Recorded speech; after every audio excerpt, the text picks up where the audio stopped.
রাজধানীর ভট্টপুকুর স্থিত নিবেদিতা ক্লাবের উদ্যোগে এক স্বেচ্ছায় রক্তদান শিবিরের আয়োজন করা হয়। এই অনুষ্ঠানে উপস্থিত ছিলেন মুখ্যমন্ত্রী প্রফেসর ডক্টর মানিক সাহা। বক্তব্য রাখতে গিয়ে মুখ্যমন্ত্রী বলেন, রাজ্যের প্রত্যেকটা ক্লাব এখন সামাজিক কর্মকাণ্ডের সাথে যুক্ত থাকে। সামাজিক কাজে যুক্ত থাকলে সমাজ সম্পর্কিত অনেক কিছুই আমরা বুঝতে পারি, আর এই সমাজে কাজ করলে অনেক কিছু জানাও শেখা যায়।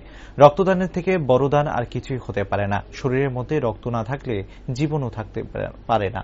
সেই কারণে রক্তদানকে মহৎদান বলা হয়।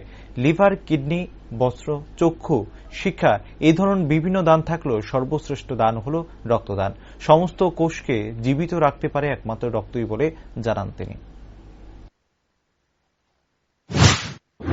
যে কোনো ক্লাব আমাদের ত্রিপুরাতে এখন একটা সামাজিক কর্মকাণ্ডে সবাই থাকে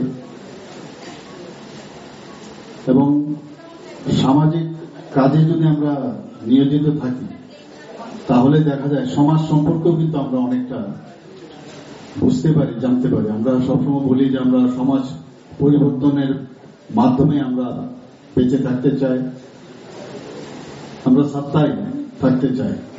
তো সমাজের কাজ করলেই অনেক কিছু জানা যায়, অনেক কিছু শেখা যায়। আজকে এখানে রক্তদান শিবিরের আয়োজন আপনারা করেছেন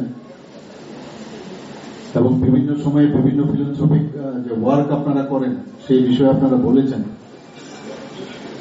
তো রক্তদান এর থেকে বড় মহৎদান আর কিছুই হতে পারে না। রক্তের শরীরের মধ্যে রক্ত যদি না থাকে তাহলে কিন্তু জীবনও থাকবে না। যে কারণে বলা হয় রক্তদান মহৎদান। আমরা অনেক ধরনের দান আছে, চক্ষুদানও হয়।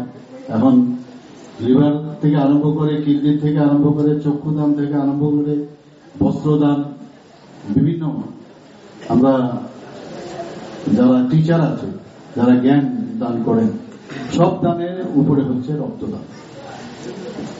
আমরা জানি রক্ত আমাদের শরীরে সমস্ত সেল, কোষের থেকে আমাদের শরীরে টিস্যু হয়, টিস্যুর থেকে অর্গান হয়। তো সমস্ত যে কোষগুলো আছে সেগুলো যদি জীবিত রাখতে হয় তাহলে একমাত্র রক্তের মাধ্যমে সেটা সম্ভব হয়।